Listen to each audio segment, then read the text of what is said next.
Welcome to the Palm Court Podcast. Mike Palmer here, joined again by Grant Balfour and Megan Citron. Welcome back to the show.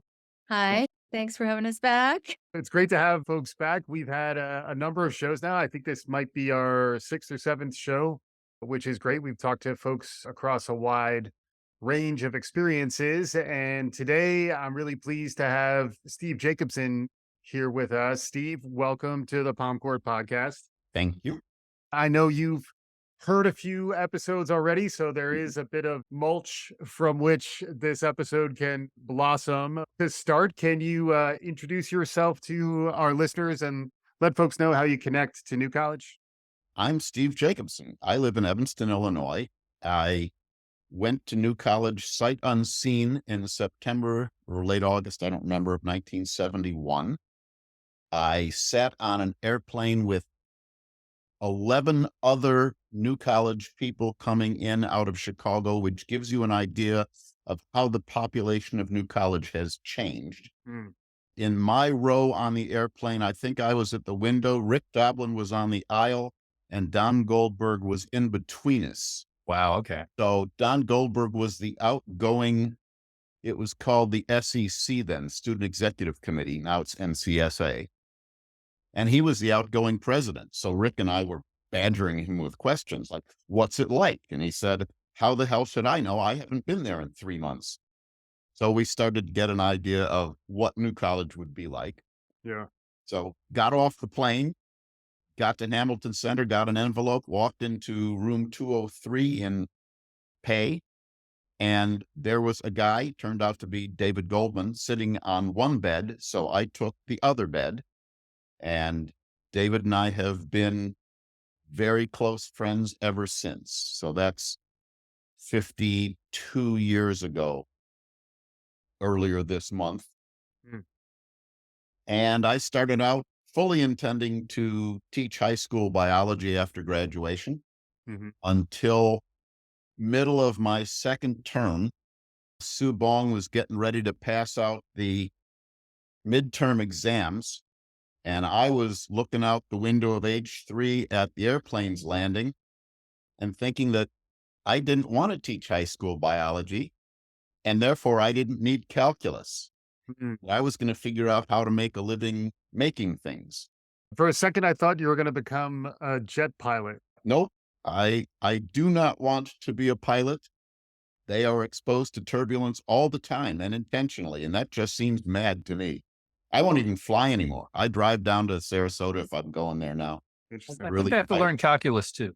Yeah, they might, but I wasn't going to do that. So anyway, I ended up doing a lot of sculpture, and Jack made me take some art history courses. And I did an all-by-one ISP on Mark Twain with Matt Miller, which was the only thing I ever did in English or literature or whatever we're calling it. Yeah.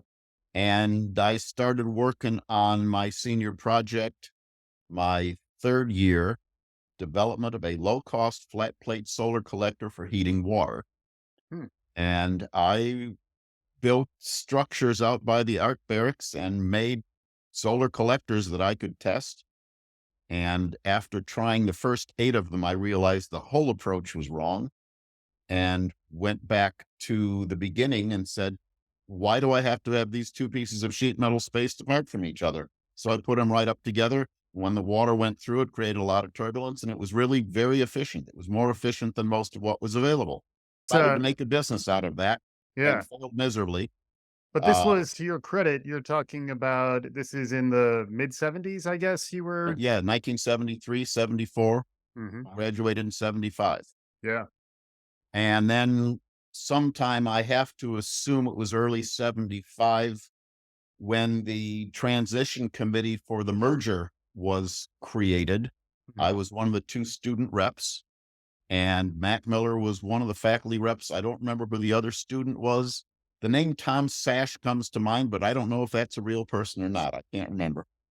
I do remember that the USF representatives were all identical. They looked the same. They talked the same. They wore the same blue suits Yeah. and the same ties. I mean, And genetically, they weren't like quadruplets or I something, right? assume it was the first successful cloning of humans, and they were able to clone them right with their clothes. It was remarkable. I think Uh, 74 is a good date for that kind of Yeah. Boys of Brazil era. Uh-huh. and they were a humorless bunch. Hmm. I've told this story before, but every single one of them was going through talking about how we're going to consummate this marriage. And I'm listening to this and wondering, do they know what that word means? Right. I mean, And Oh dear. when it got to be my turn, I said, well, I represent the students of New College, and we want to know how we're going to consummate this marriage without getting screwed. there you go. Matt Miller laughed. Yeah. Nobody else in the room laughed. I mean, it's bump But set spike, Steve. It was right there for you. You kind of Yeah. had to represent, you I know? had to say it, and I still think it was a really good line. But these guys just, I don't think they knew what it meant. Yeah. No laughs except Mac. First time I told that story was at Mac's retirement party in 2004, Right. held with a reunion. I thanked Mac for laughing. That's really interesting because we haven't gone back. I like to call it upstream. Time is a river. You were attending New College where, some of the names you're talking about, Subong Che. I took real analysis. I discovered I Yeah, wasn't a math student in Subong's, similar to your experience me where, too. yeah, I was Taught a like, lot of us that. yeah, yeah, amazing, amazing guy. And we went to New College with Dusan as well, but Subong was amazing. Mac Miller still around. It is really interesting the continuity around some of those names where they really were kind of the truths of New College in some ways, where these folks who stayed around and kind of impacted us Yeah, across that span of time. But then the other reality for us is, we were post merger, USF and New College were, we were married by the time we were there. Wasn't a particularly happy marriage, but we were kind of in the mid phase of a relatively unhappy marriage where it was like, yes. yeah, okay, we're together on this thing. It is what it is. And Yep. there were whispers of before the merger. Like there was, Yeah, and it almost became a joke where you would say, well, before the merger, yeah. everything was different. Everything was wonderful. Oh, it was Exactly. so great. Yeah, Yeah, and then you're someone who bridged yeah, between those 2 times, and then you also were, tasked in some ways with trying to help with that bridging into something different. Can you give a little more context around, like, what it was like and what the dynamics were on campus, around the merger with USF? Well, when President Chris Janer announced that they were going to attempt to merge with USF, there was not a whole lot of applause. Some of my best friends put up a banner that said "Death before dishonor," Mm, what we called the library, College Hall. I had a little different viewpoint because I listened carefully to what he said, which was, we're going out of business and we can't do this every year where we wait until the last day of the fiscal year mhm, for some anonymous donor, work Cook, to write a huge check to cover the difference between what had been raised and what we needed. mhm, And Chris Janer saw this as unsustainable. mhm. And almost every quarter, but certainly every year, we were told we aren't sure if we're going to be open next term. Mhm. So, it was a little bit hairy. And most people just stuck with it because where are you going to go? What's like New College? I don't think Hampshire was even there yet Right. or brand new. Antioch, not the same thing. That was the only other place I was accepted. Stanford turned me down. I've never been happier in my life than to have been turned down by Stanford. Yeah. I wasn't at the time, but I am now. But in terms of the relationships with faculty and the relationships between students, it was wonderful. Mm, Most evenings I was sitting in either Hamilton Center or Palm Court or somebody's dorm room, and we just talked. yeah. We talked about all sorts of things, or we put something on a stereo, Mm, which is a device for you younger people out here. You have two speakers big enough to actually reproduce music and a turntable. I had a cassette deck as well, but CDs didn't exist yet. we had music, or we listened to Firesign Theater. Oh, yeah. And it is possible that certain substances were inhaled or in some cases drunk, Yeah. which may not have been approved by local authorities. This is in the 1970s, right? So Oh, yeah. I wouldn't, I wouldn't judge you too harshly based on the era in which you were going to New College. But that is an interesting dimension that I'm curious about because by the time we were going to New College, it was kind of post Reagan era, where Yeah. it was, a bit of a hippie school relative to the rest of the culture. Yeah. It must have been different in the early 70s, where it was kind of a hippie school, and at a time when there was that awakening that was happening more broadly. What did it feel like going to New College back in the day? It was also much newer, so the new was really new. It, yeah. So to be clear, the art barracks were literally barracks left over from World War II. Mm. Dortstein wasn't even a figment of our imaginations at that point. Heating didn't exist. You're naming buildings, right? For those Yes, who may not know yes. what you're okay, Yeah. cool. Yep. The Keating Center didn't exist. What's the place across from Hamilton Center? Oh, Sudakov. Yeah. Yeah. Sudakov, yeah, that was Sudakov new. didn't exist. The natural science buildings, they built the Selby Natural Science Building while I was there Hmm. to add to the Hanson Natural Science Building. Hmm. And, the basketball court was one basket on either side of the parking lot east of Hamilton Center. Yes. And many a fast break was broken up by a car going by. It could either be broken up or enhanced, depend on if you got the ball and you got out ahead of the car, you Yeah. had an easy layup. Yeah. Yeah. Otherwise, you were still in backcourt. I So was this just is- picturing trick shots off the windshield. Oh, yeah. Yeah. And so that was before the courts moved back to where your fellow passenger Rick Doblin built the racquetball court, Right. which is where the basketball courts were when I remember them. But you're saying they were, and even then it was we played on a road where the guys from the physical plant were always driving, and Yep. eventually they removed our.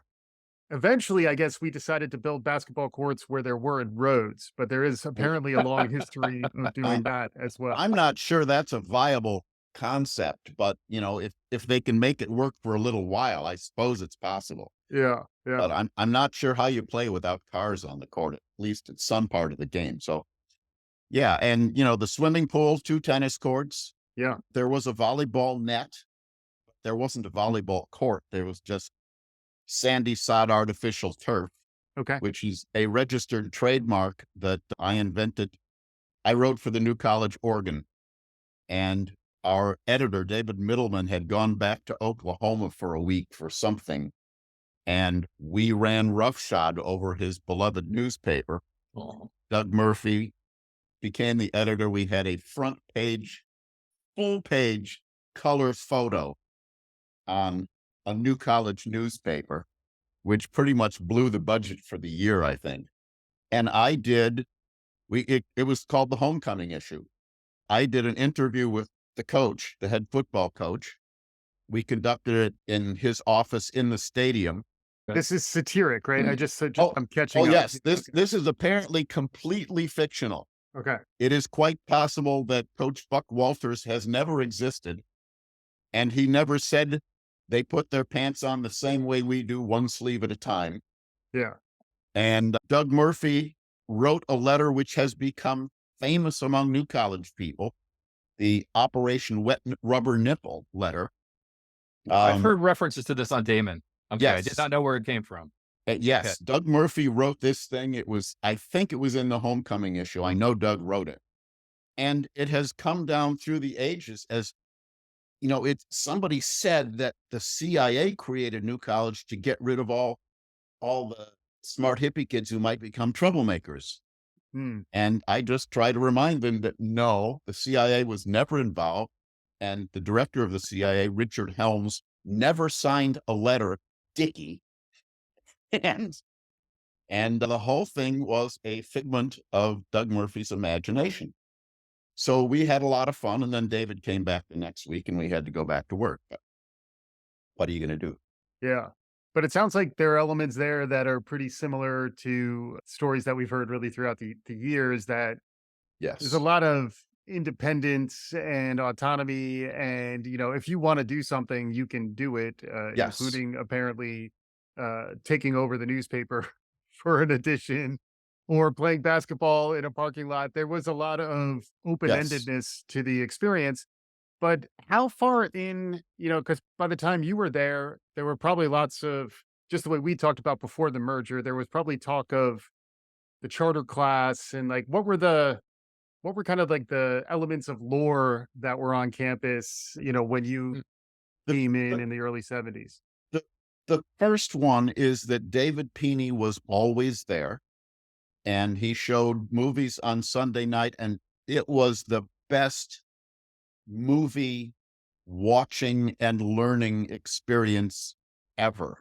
Hmm. I mean, this was 4 years every Sunday night, and it was rare that people missed a movie. Hmm.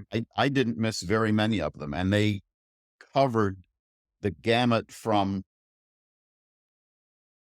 one could call it early porn, Hmm. but also French New Wave and other stuff. I don't know where some of it came from. Was Hmm. this Uh, the TA in the Hamilton TA? yeah, this was in the teaching auditorium. Hmm. That was a cool space. Yeah, we Yes. had a wild film series as well. Yeah. Junkyard. Yeah. We have talked about French New Wave on previous episodes here as well. So the cultural themes that are resonating are certainly interesting ones.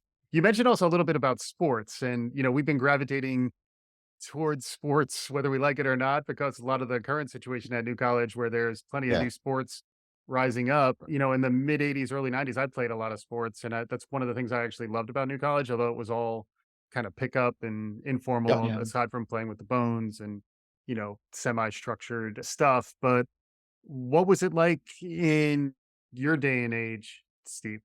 I don't think I ever saw a baseball game or a softball game played. There was just no place to do it. Hmm. We played football. Now, first, I mean, literally 3 hours after I got in, it started raining. And by that evening, and for the next 3 days, the whole front lawn in front of Hamilton Center was underwater. Yeah. And we had never seen the campus before. So we didn't know there was a drainage ditch. We didn't know how the ground sloped. So we went out, we're, out in the field, and we've got ankle deep water. So let's play football. There was about, I don't know, 8 or 10 of us out there.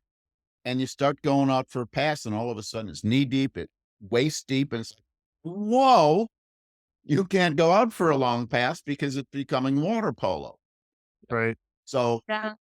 you know, It's Midwesterner. I had that same experience with sort of the Floridian environment just being so hostile and different from the Midwest that I was used to. Hostile. Fire yeah, Just welcoming in a different way. Especially yes, like Fi- with fire ants. fire ants was exactly ants, where I was yeah. going. Yes. That was Yeah. my great discovery the first day was do not walk barefoot through the grass. Yeah. That's not a cool thing to do at all. It was about the fourth day before I discovered fire ants. I had built a waterbed frame that folded up to become a shipping crate. So I stuck my whole stereo. I had big speakers and turntable and receiver and some other crap. I mean, it's 3.5 feet by 5 feet, 2 feet thick because it's a waterbed frame. Yeah. And I brought it back and I put the waterbed in place in my dorm room, and there was a faucet outside. I said, hallelujah. I found a hose and I connected it. And while I was getting ready to turn on the water, something started to hurt. And I looked down and I was covered with fire ants. It's like, what the? So I'm, throwing my hands up in the air, and then now they're coming down on my head. Yeah. I had hair then too. That was my introduction to fire ants. I was not impressed. Yeah. I found them unpleasant. Yeah, because So- I mean, you're used to ants. Like, yeah, I grew up Long Island. Similarly, ants, you're like Godzilla to ants. Like, you're not afraid of ants. You're a threat No. to them. They They're can't not a take you threat to down. you. Yeah. Yeah. but then they swarm. Suddenly you're standing, like, I think right near the volleyball court when we were there. Necessary. And then if we wanted to, later on when we played football, instead of being in front of Hamilton Center, which is sloping and unpleasant, the backfield, the other side of the road where this is behind the barracks. Yep. So it would Right. be behind Dortstein now. Like Sure. airport line. There was a field back there. Mhm. It wasn't like nicely mown and stuff. It was just random grass Yeah. with fire ant hills and sand spurs. So you had to wear shoes and you had to be careful not to huddle around a fire ant mound. Yeah.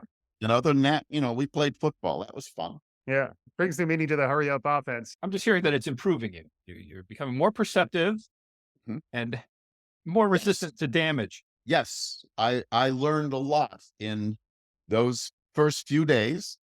We learned not to wear every pair of shoes you had in a completely flooded place. Yeah. Because all of everybody's shoes were soaked by the third day.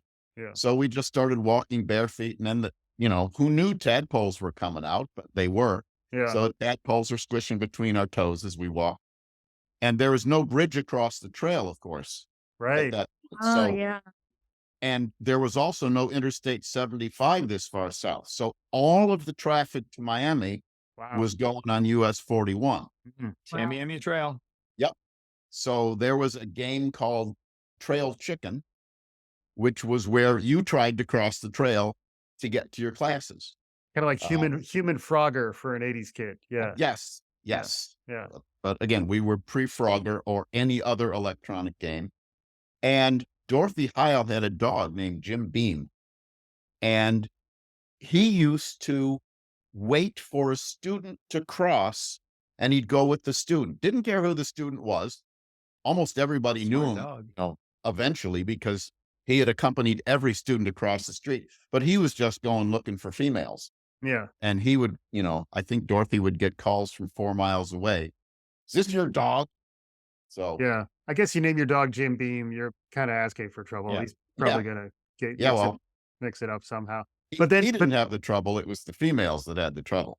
It's So- true. It's true. But then, Steve, you've also had really interesting trajectory since New College. You were kind of hinting at it a little bit around your senior project and some of the work you were doing. Yep. Can you catch us up on as much of the story as makes sense in the Okay. years intervening? Yeah. So I graduated in 75. I came back. I was supposed to be working for Doblin on his house, putting in the solar heating system, but that didn't work out. He had decided to go another way over the summer. So I was back there with literally nothing to do Hmm. except be with my girlfriend, who later became my wife. And I got my first job calling people out of the blue and trying to sell them solar collectors. And I sat in that office for about an hour, never made a phone call, walked out and said, I'm not going to do this. And then I got that good paying job as a porter at the Holiday Inn. Mhm. I did that for a week. Then I sold my car and I figured I could last a month for the $400 I got for the car Yeah. and quit the job at the Holiday Inn. I got a job in an ornamental iron shop maybe it was on 10th Street, maybe it wasn't. Who's going to challenge me? I think there's still one Basically, there. To be a welder. Is there? I think, yeah, somewhere around 8th or 10th around Orange. Yeah. Yeah. A little bit east of Orange, I think. Sounds All right. right. Yeah. So I was there for 3 days and they fired me because my welding wasn't that good. Well, I told them I hadn't done any real welding in a couple of years and I'd need a few days to get back and practice, but they didn't want to wait. Yeah. So I got a job sharpening saws in a saw sharpening shop down on South Trail. I did that for 2.5 weeks.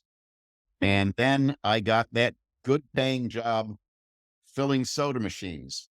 Another New College person had this job. The guy who owned the company at that point was a rabbi in town, and it was called AM/PM Vending. And we bought from Coke and from Royal Crown, mostly Coke. About 98% was Coke and all of its products. Yeah. And we had about 35 customers. So we would provide service that the Coca-Cola company wouldn't. So at 2 a.m., if Sarasota Memorial Hospital calls and says the soda machine is down, I got in my car and I got down there and I fixed the soda machine.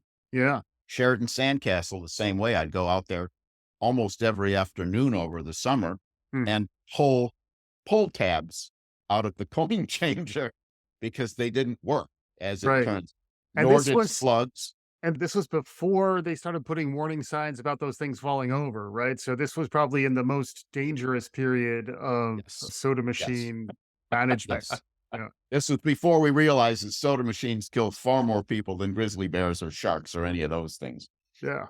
I So, thought and never mind what the soda does. I thought those were usually run by organized crime, but you're saying it was a rabbi who was behind the. Well, it was a rabbi, but he sold it to another guy. So As called him the rabbi. Yeah. As Monty left and I took his job, the rabbi sold it to another guy he could have been organized crime, except he wasn't organized enough and he was too much of a little weasel.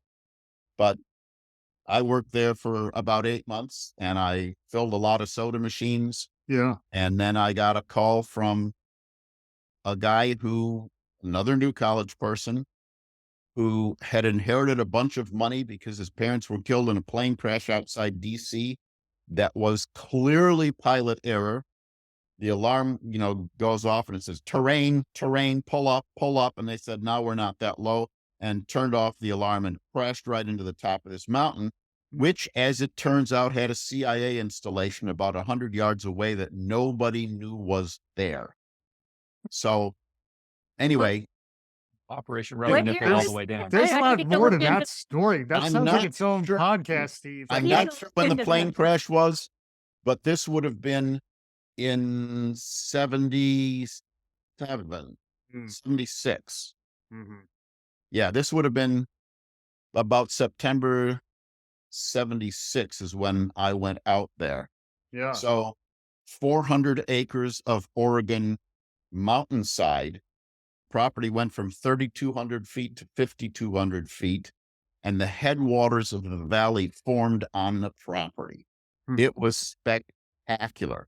When you went up to the top, you could literally look all the way down the valley, and you're looking about 16 miles out to the closest thing to a town, which was White City. Mm. It was a mall. It was a small shopping center. Yeah. So I designed his house to be self-sufficient for energy and came home in December, or actually November. I voted and drove straight home from there back to Sarasota over about 7 days. Mm. And then end of January went back with Llewellyn, and we lived on the side of a mountain for a little while. I had already designed the house, and I came to the realization that he didn't have enough money to pay for the lumber for this house. But we had all of this wood, trees down on the property already. I said, all we have to do is get a sawmill. We can cut this up and we'll have all the wood we need, and it'll clean up the property a little bit at the same time. Mhm. He said, so go get a sawmill. So I went and found a sawmill, and we brought it back up, and there was a Caterpillar, not a Caterpillar technically, but a tracked vehicle. Got it. Okay. Chalmers AC5, and log forks on the front of it. And I unloaded the sawmill pieces using the log forks, and then I rebuilt the sawmill according to suggestions made by the guy I bought it from. Yeah. And You had an interesting stretch here in the 70s, Steve. Yeah. You're building stuff in Oregon, and this is like 76, 77. 77 was when I actually started on that. Okay. And in the meantime, Jim asked me if I could build him a cabinet. He was building a synthesizer. There were no polyphonic synthesizers at that point, but some of the equipment was starting to be available. Yeah. Mhm. So he had a polyphonic keyboard, and he had oscillators and his blah, blah, blah, blah. I don't know what all the stuff is. I don't do that. But he needed a cabinet for it. He said, can you make me a cabinet? I said, sure. So I went out and bought a table saw, which was, I don't know, it was probably 75 years old is my guess.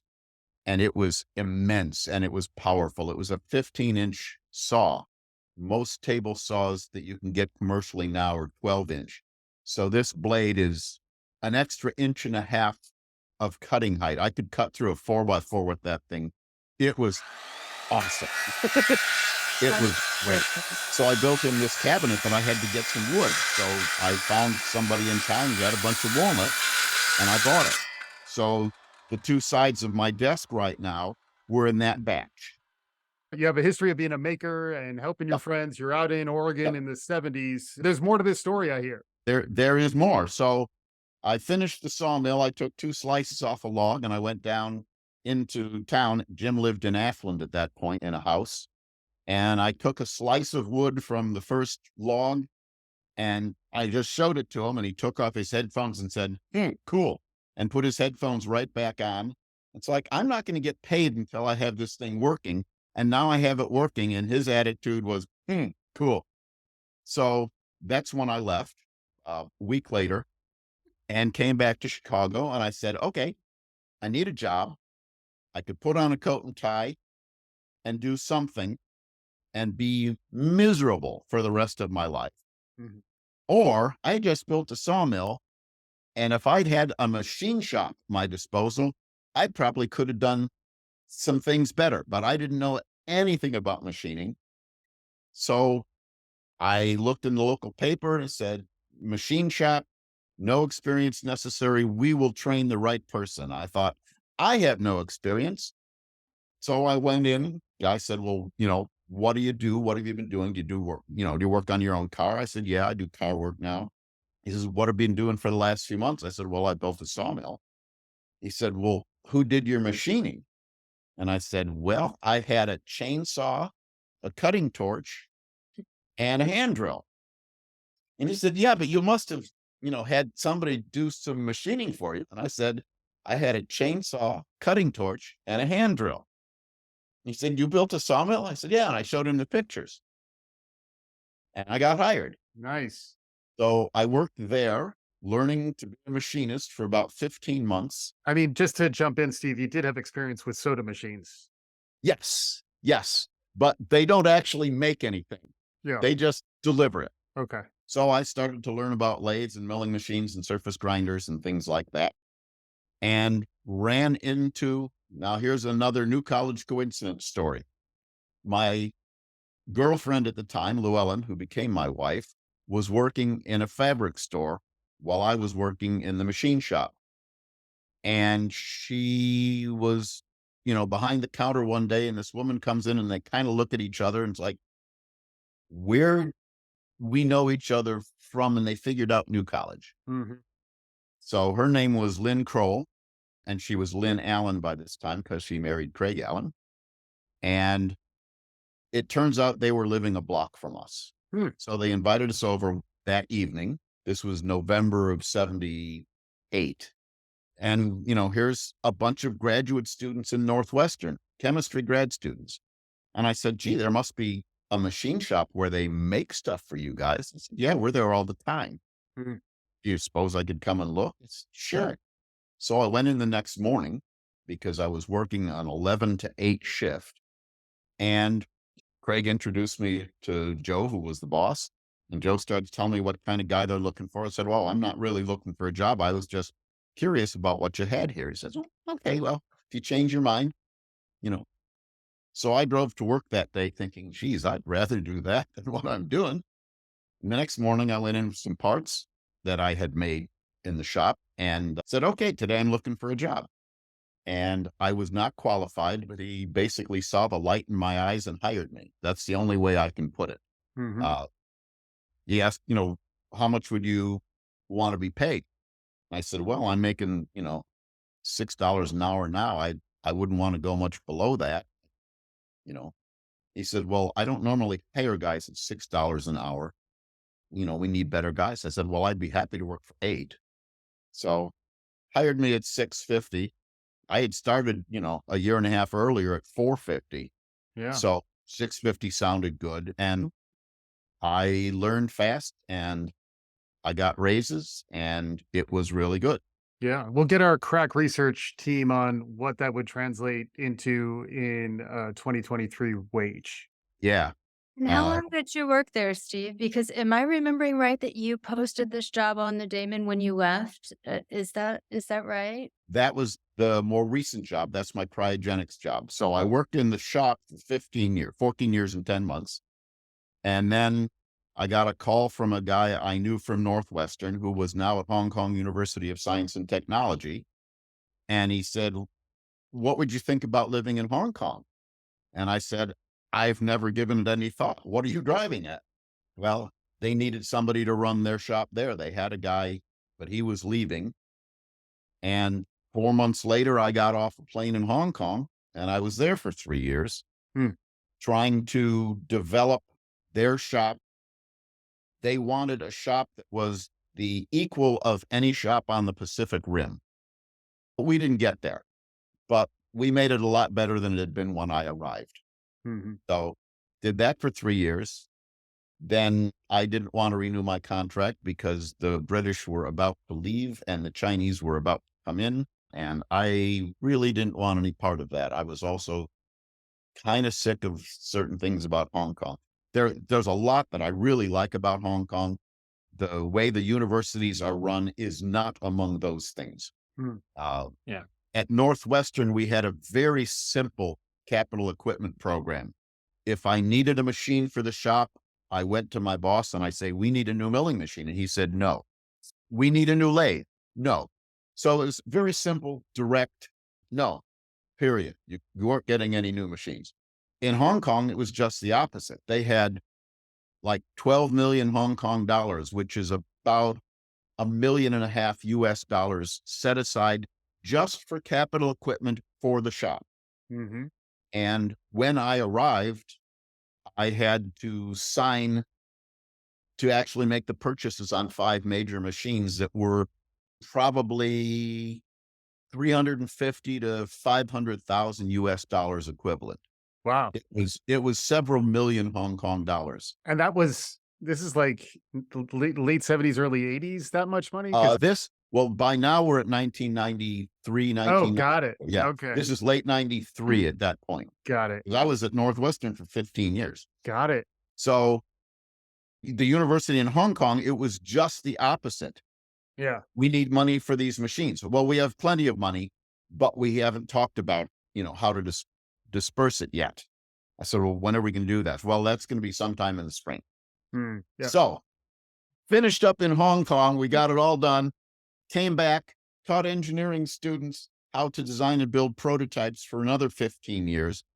I got fired because I'm a horrible, horrible person.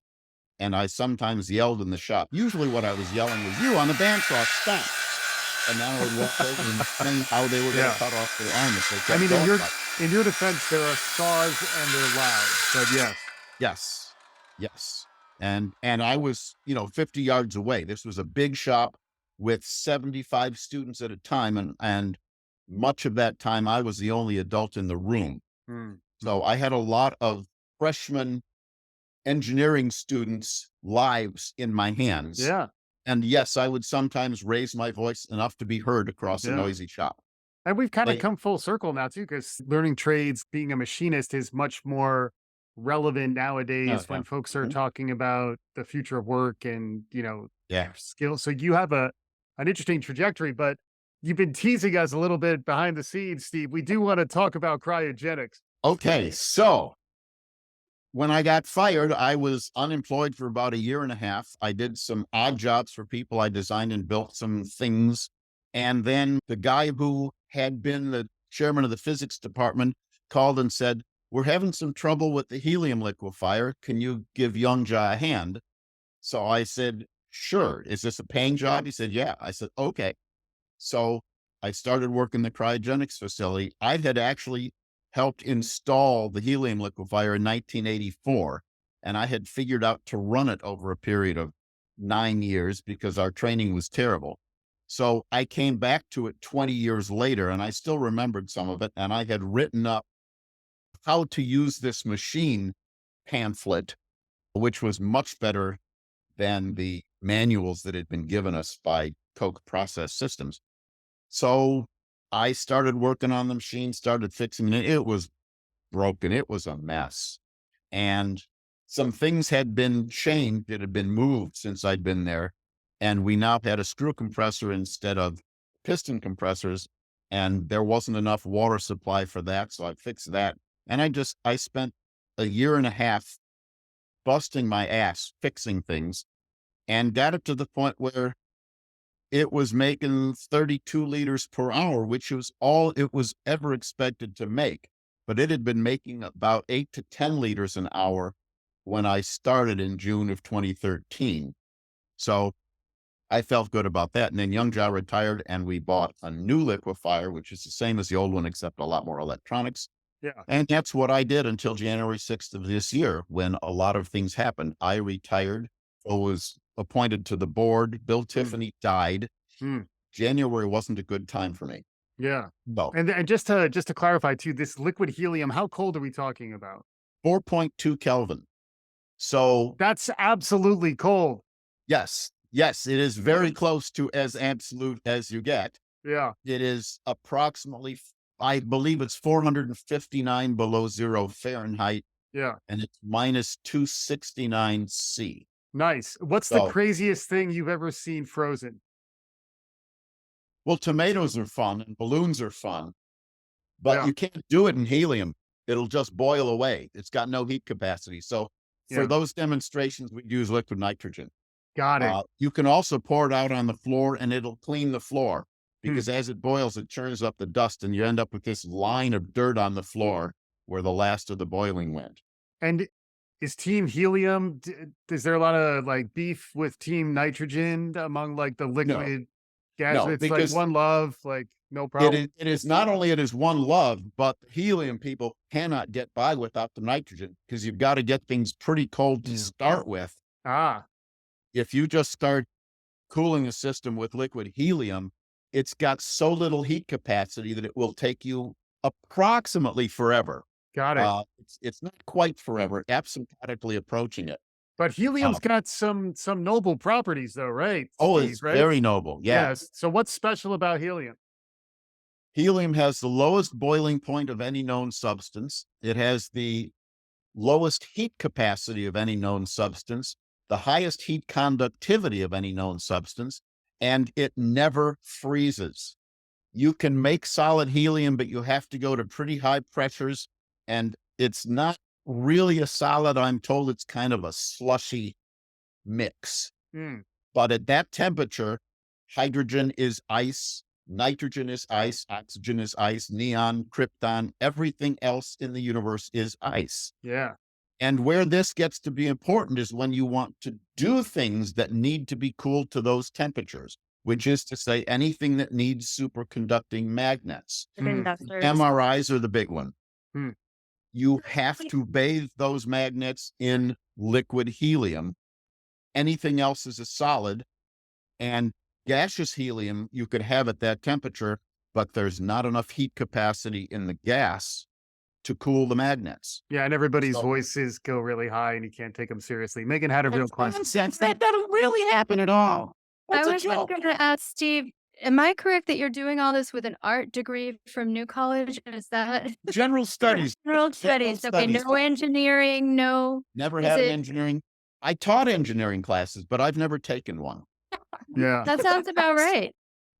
Any perspective based on that long and multifaceted career trajectory, a lot of different experiences going way back to New College to today, and now the craziness since January 6th. You know, you have this platform. Anything you want to put out there, anything you're noticing, anything you wanted to say? I would say the first thing is that you don't have to know what you're going to do for your life when you're 18. And you don't have to stick with whatever you do when you're 18 or when you're 30 or when you're 40. Mhm. You can change. You can do other things. Mm. So don't get too hung up on that. Beyond that, Northwestern students that we were working with came in with the highest board scores and grades in the country. They were the equivalent up at the level with MIT, Stanford, Yep. not quite Caltech because they're just absurd. Best students in the country on paper. And of the roughly 4,000 that I taught, probably 5 of them could have been good new college students. They did not have the kind of motivation. They didn't have the independence of thought. Northwestern was going to tell you, here's the test. This is what's on the test. Yeah. You need to study for this test. You need to read this stuff and do your homework. Nobody ever said that to me at New College. They said, here's the reading. You do it or you don't. That's up to you. Yeah. We don't tell you what to do. Mhm. So there were some very smart kids at Northwestern, but they were a different breed. They were not the same thing. And many, many, many of them were just looking for a credential, Yeah. not an education. Mhm. And some of those very bright engineering students, quite a few of them, didn't know which end of a screwdriver to hold or which end of a hammer to hold. And that is not an exaggeration. Yeah. That was literally true. Yeah. So There's some implications there, I guess, around, how you would design an educational system. It does seem like, you in some ways were on the heavy like maker side of new college culture, but I would say new Yeah. college does have that kind of in its spirit. Like we all Yeah. made things, we continue to make things. We're getting close to time. I don't know if Grant or Megan, if you have any final questions for Steve while we have him as we're getting closer to time. I had a question or an observation. You said that, when you arrived at new college and your roommate was on one bunk or whatever, one bed, and and you chose the other, and then you, I think, said that you remain lifelong friends. And that was my case with my roommate as well, Lisa. I was wondering how your group is and how tight knit you are and how it's been to stay in touch with that person who you first saw when you first got there, because I also went to new college sight unseen from the Midwest. And I think it's interesting, that you bonded in that way. Yeah. So Okay. all And of that my is so closest friends right now are my friends from New College. And we are having every so often, we have what we call a New College Friends Zoom. So Oh, nice. David, Dan, Don, Debbie, Chris, these people have been my close friends. Dan and Debbie were in my orientation group. Debbie's coming over for dinner tonight because her daughter lives a mile away. Yeah. We just had a Zoom call last week. Doug, same deal. These people are still my closest friends. I have had much more trouble making friends outside of New College because I never fit in any place in my life. New College was the place I fit in best. Mm. But I get out in the real world and, I can work just fine. I can teach. I can do all sorts of stuff. But making friends has been much more difficult. So I am very glad to have my college friends and I can still talk to them. I can call David. I could call him as soon as I got off right now and we would talk for 2 hours. Yeah. And I think we may have a follow-up episode when we record your Zoom call down the road. But Grant, any concluding questions, any thoughts as we're wrapping up here? No, I mean, the real question I had was, what your major was. And also, I just want to kind of marvel at the fact that you started maybe a career putting heat into things Uh-huh. and then ended it taking it out. Taking it out. You Yeah. bet. Yeah. I have been working on the road to entropy my entire adult life. Thermodynamic balance, baby. Yeah, that's You nice. bet. That's some good stuff. Steve, any parting shots? Any closing thoughts as we wrap up here? We should not think New College is lost. First 8 months of World War II were a disaster for us. Hmm. We didn't win anything until the Battle of Midway. Then we invaded Guadalcanal 9 months after, and things started to turn around in the Pacific. The Atlantic was a mess for the first 2 years. And at the end, we ended up winning. We have just been through Pearl Harbor and the Battle of the Coral Sea. We need our Midway, and then Guadalcanal and onward, island hopping right to the state capital. Nice. And I think we can do it without nuclear weapons this time. Wow. I Oh. can already envision the History Channel B-roll. Steve, thanks so much for joining us on today's show. Thank you for having me. This has been a gas. Megan and Grant, thanks again for rejoining. Very glad to be here. Thanks to everyone for listening. Thanks for Steve for coming out. Palmcore Podcast. Check us out. Subscribe wherever you get your podcast. PalmcorePod.com. Thank you for listening.